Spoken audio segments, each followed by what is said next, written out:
It gives me immense happiness and paramount pleasure to present before you and brief you about stress management. Obviously, you are all familiar with the meaning of stress. From the conceptual point of view, stress has been said as a kind of strain on one's emotions or thought processes that almost seems to threaten one's ability to cope up with the environment. This is the meaning of stress. Coming to conflict, parallelly people have embarked upon giving meaning to conflict in a multi-dimensional way. However, we can say that conflict as a simultaneous instigation of two or more incompatible responses. What is the relevancy of knowing about these two concepts from the point of view of organizational behavior? This is our question, and we have to gain the answers through probing, defining one meaning stress and understanding of stress through physiological, psychological and behavioral outcome becomes imperative. Now, first let us take up what are all the consequences of stress from the physiological point of view. As you are aware, nowadays ulcerative colitis, people with high degree of stress working are subject to this kind of disease known as ulcer. Ulcer can be either in stomach or duodenal ulcer, or plenty of ulcers, even in skin ulcers are bound to take place as a result of stress. And recently, of course, lot of executives are, as well as selling as a professional, they are suffering due to one terminology known as IBS. IBS stands for irritable bowel syndrome. This is the outcome of stress generated disorder physiologically. Secondly, everybody knows, it goes without saying, hypertension. And in a society which is full of stress and strain, individuals are subject to this kind of disorder. Blood pressures are escalating every day. Day by day, people suffering due to this disorder is gaining, not only in rural but also in urban areas. Irrespective of age groups, people are suffering due to BP, blood pressure. Now, an alarming statistics reveals that executives with the age group of 30 to 40 are suddenly dying out of a cardiac failure due to hypertensions. Now, this is the gift given by the organization due to stress, or who is responsible for these stress related disorders due to company pressures or work overload? Of course, the answer we will get it later on towards the end of our discussion. Now, it has also been, research has also been demonstrating actively that there is a correlation between stress and glucose intolerance, or when the stress is level, gradually, periodically, blood glucose level also gradually increases, people say. And there are research evidences to support this claim also. So, though people say blood pressure and sugar are genetically determined, but created evidence nowadays says even younger generations are becoming a victim to these kind of physiological disorders. And another physiological outcome of stress is what is known as sleeplessness. In psychology, we call this phenomenon as insomnia, which characterized by sleepless night and indecision. And if imagine if an executive spends a lot of time without sleep, how can he be able to make better decisions? Who is responsible for it?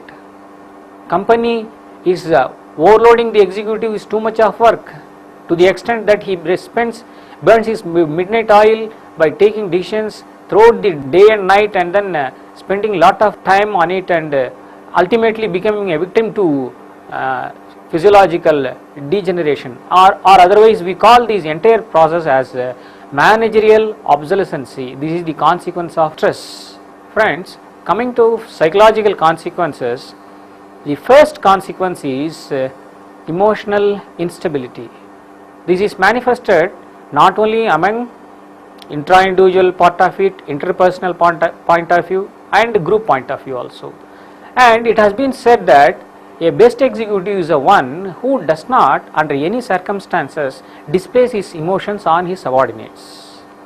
Of course, one executive may suffer criticism from the boss, but a best executive is a one who does not under any circumstances displays these emotions on others. Emotional management is the talk of the day.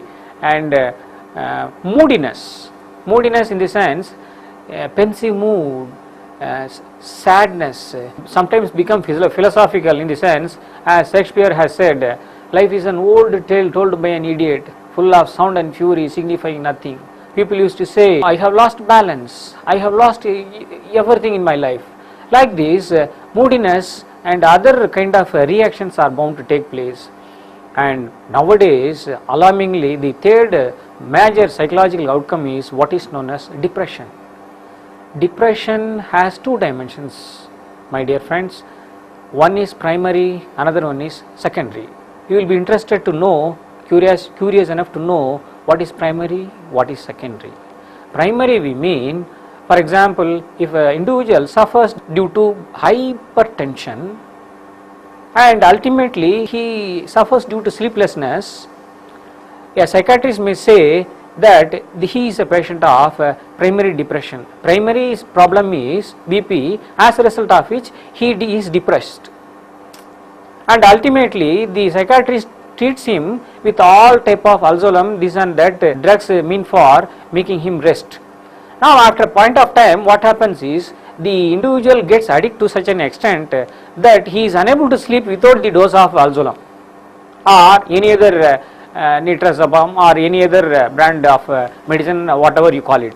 So ultimately, after a point of time, the sleeplessness characterized by BP and the ultimate victim of becoming addicted to drugs and not sleeping well without drugs is now becoming a situation of primary becoming secondary and secondary becoming primary. So ultimately, who is the sufferer is the individual. So the role of counseling and guidance by not only psychiatrists but also counselors is crucial here. So depression, how it should be treated, how it should be, it is affecting a greater lot of people in our society, and especially in organization, in our personal life, is deplorable, and it should be understood in the proper perspective. Everybody is a depressed man in 1 hour after time of in his life. All depends upon to what extent we were getting socially actively getting socialized in our environment. If say for example, if elders are there in the family, if their psychological support is there, they can sustain the hardship of whatever disease they have, and later on instead of staying for months together, spending nights and day in months together in psychiatrist room, there are socializing agents within the family, they can be free from these kind of hardships. So depression is the source of depression as a psychological outcome of stress is gaining more and more nowadays. Next, let me tell you what are all the behavioral consequences of stress. First thing is smoking, excessive smoking, non-stop smoking, continuous incessant drive for smoking to such an extent that they become addicted to it, and then habit lung cancer is the outcome. And another thing is in Western culture, and nowadays even in Indian culture, it has become almost a menace, it has become a problem that all are becoming alcohol. Alcohol is used in two extremes. In happy occasions also people are using it. Another occasions in a bad temper or bad mood, the people are also in depression also they are using alcohol. Alcohol, whether we can use it or not, to what extent, what level has it is a problem of research. They have also prescribed some around 50 ml or 60 ml twice a week, and even for that matter it's a problem in the long run. Can't we make our executives, employees alcohol free? Can't we make our society without an alcohol and smoke? These are all some of the questions that the behavioral scientist and the future society should aim at doing research. And another thing is, among youngsters nowadays, it is horrible, horrifying, terrifying to note and observe that drug use has become a public problem, a societal problem also. Now, imagine an executive or an employee entering an organization with the adverse use of these kind of alcohol and drugs. They suffer due to indecision, they create chaotic conditions within the organization, and moreover not only they spoil the morale of themselves, they spoil the individual reputation, they suffer due to indecision, they create interpersonal conflict, and they create chaotic condition to the organization also. So they become a problem employee within the organization. And in the case of workers, it can be manifested in the form of chronic level of absenteeism. And now research has demonstrated that stress related disorders are very high among dual carrier working men and women, and whether it is nuclear family system or joint family system, whatever the case may be, and it has been, research has remarkably established the relationship between work family conflict and among our managerial population. Now let me tell you, the age of the youngest child is a major determining factor that influences the work family conflict among the working mothers. For example, lower the age of the young child, higher the problem of rearing, and higher the age of the grown up in the family, lesser the problem of rearing. So work family conflict, family work conflict are the two dimensions of stress faced by working executives, dual career working men and women. And for example, you may be amazed to look at what is the meaning of these work family conflict or family work conflict. Suppose an individual spends too much of time for work, less spend time for family, then he may be suffering due to what is known as a phenomenon of work family conflict. An individual devotes so much, let me repeat, devoting so much of time on work, workaholics, so much of time for work, less time for family. Family response, and in fact people nowadays have started realizing that work starts at home. If you neglect family, then you will suffer due to what is known as the phenomenon of work family conflict. Another people, there are some people who concentrate, devote so much of time. For example, Indian system, Indian culture by and large adore, appreciate, and a woman who has the prime responsibility of rearing the family rather than work. For example, nowadays 33% of reservation quotas are there. In spite of that, large amount of female employees are employed in corporate world. They are becoming, heading the institution to such an extent that parallelly they are maintaining the family system also, that they are becoming the victim of family role and interfering with the work role. And when a woman is unable to balance the family to that of work, she suffers due to what is known as family work conflict. And these are all the consequences of stress. Let me sum up by saying that stress has psychological, physiological and behavioral outcomes. Now let me come to what is known as job and stress. Because whatever stress we are, general life stress we are not worried about.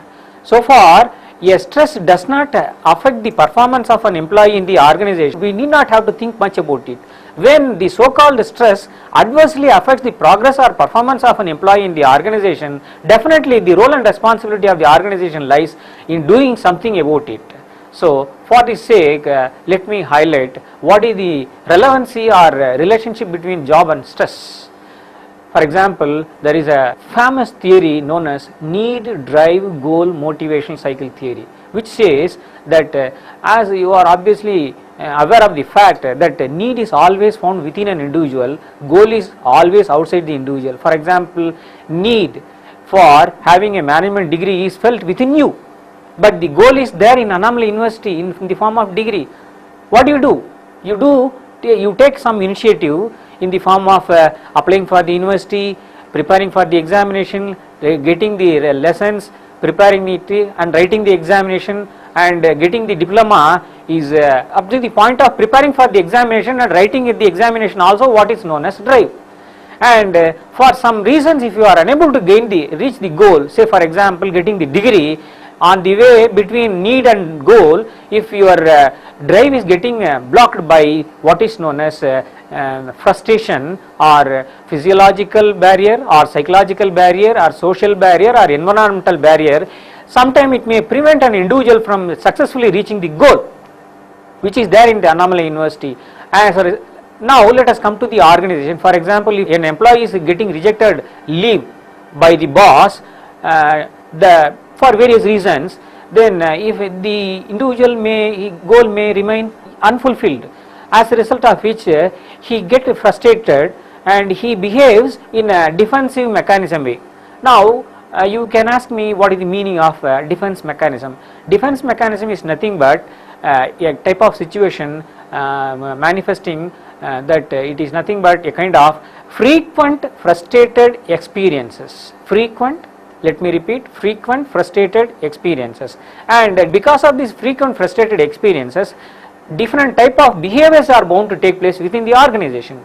Now let me tell you what are all the behaviors that is possible, feasible, practically happening within the organization as a result of inability to reach the goal in an organization. For example, when a frustrated employee, generally most common defensive mechanisms are aggression, fixation, compromise, withdrawal. Aggression, fixation, withdrawal, compromise. This is the most commonest form of defense mechanism possible within an organization. But psychologists have given a long, vivid, lengthy, exhaustive list like this, ranging from compensation, conversion, identification, negativism, projection, rationalization, reaction formation, regression, repression, fixation. Finally, if nothing works out, fight or withdrawal. So these are some of the reactions to frustrations. So it is right that the responsibility of management or the supervisor or people at the helm of affairs should realize that try to understand the people's feelings with empathy, not with sympathy. So you should be able to appreciate and understand the feelings of frustrated employees so that you can be able to do something for it. Now so far I have been talking about what are all the problems of frustrated employee. Now let me come to the relevancy of what would be the consequence and implications on the part of managers. How do managers suffer due to this frustration, or what is otherwise known as what are all the impact of stress on managers? If you ask me this question, the only answer I can give you is with the help of Uday Parikh, the giant on role stress, who has done enormous extensive research on role stress within an Indian scenario, and there are other famous authors also who have significantly contributed to the area of role stress.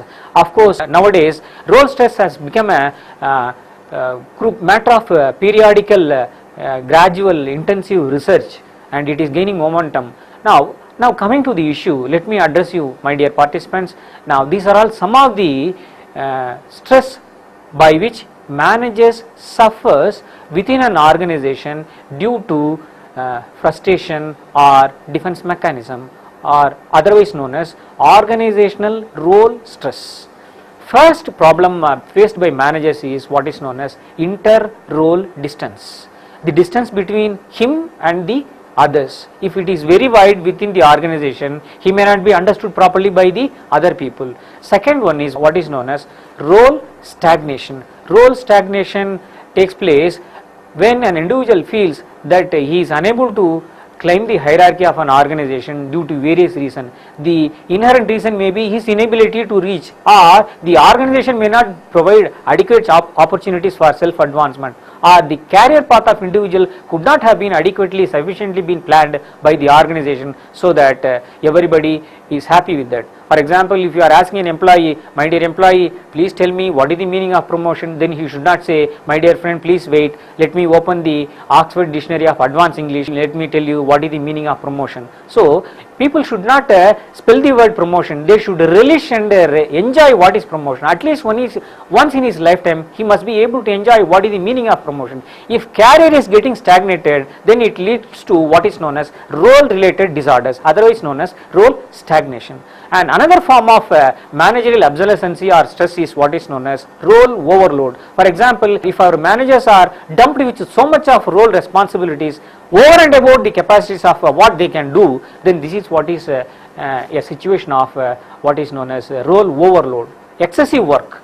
Role overload is otherwise known as excessive workload. Another one is unclear expectations. When managers are unable to say what they are doing within the organization, when they feel that their role expectations, when they feel that what is expected of them is not clear within the organization, this is what is known as role ambiguity. Unclear expectation is what is known as role ambiguity. And another form of stress suffered by managers is role erosion. Role erosion, we mean, you could have heard tsunami effect, or sea is getting eroded, or some road erosion, or power erosion, this and that.